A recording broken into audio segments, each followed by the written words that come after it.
How hard was it to take a night off last night? Did you, as much as you work out, did you go out in your backyard and run sprints or anything, or did you really take a full, and how refreshed did you feel tonight?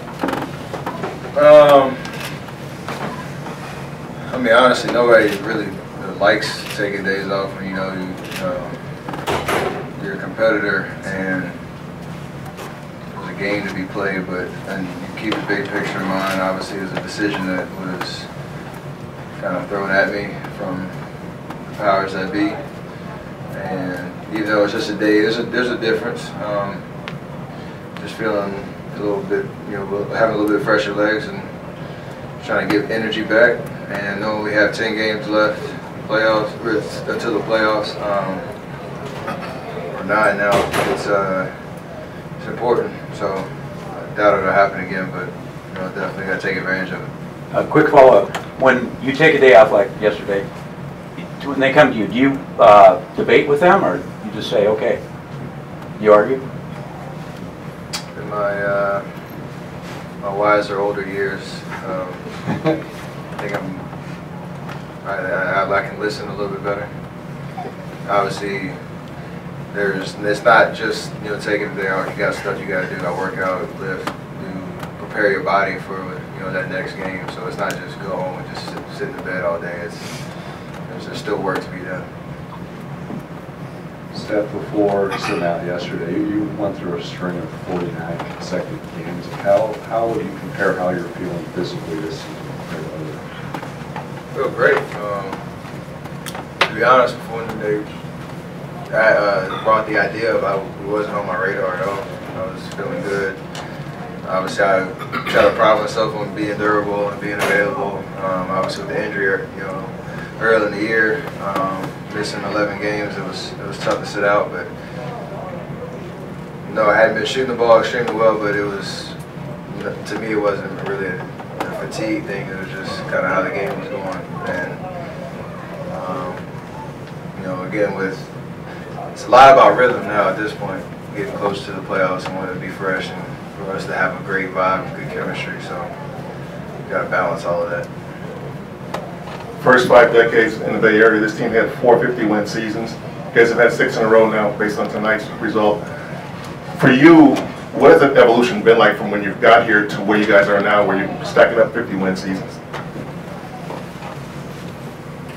It's kind of surreal, to be honest. I mean, like you talk about the history of the organization and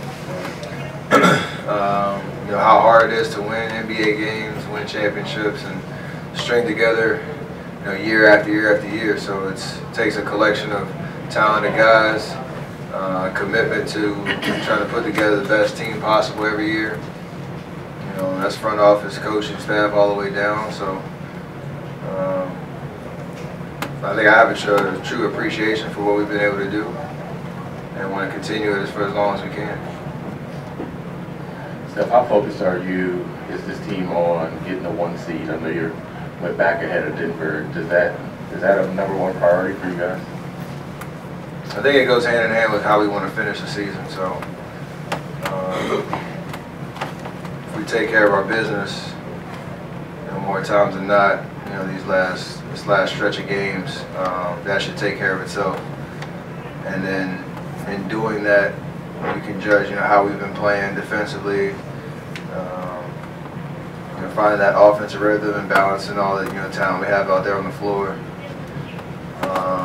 and building momentum. So unlike last year where we were kind of depleted because of injuries and Houston was kind of running away with that 1 seed, it's kind of a built-in goal to how we want to finish the year. So definitely important because you want to finish on a high note.